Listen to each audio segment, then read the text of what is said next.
அஸ்ஸலாமு அலைக்கும் வரஹ்மத்துல்லாஹி வபரகாத்துஹு.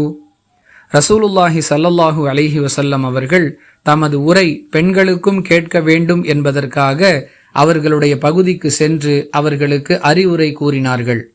பிறகு தர்மம் செய்யும்படி அப்பெண்களுக்கு கட்டளையிட்டார்கள்.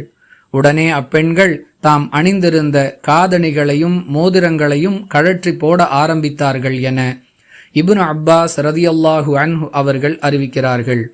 நூல் புகாரி, ஹதீஸ் எண் 98.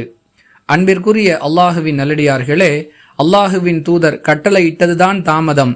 தாம் அணிந்திருந்த நகைகளையெல்லாம் தர்மமாக வழங்க ஆரம்பித்த இந்த சஹாபிய பெண்மணிகளின் செயலை நாம் முன்மாதிரியாக எடுத்துக்கொண்டு நம்மால் இயன்ற அளவிற்கு நற்காரியங்களுக்காக தர்மம் செய்ய வேண்டும்.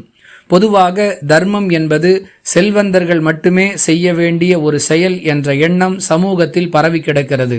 இந்த நிலையை மாற்ற வேண்டும்.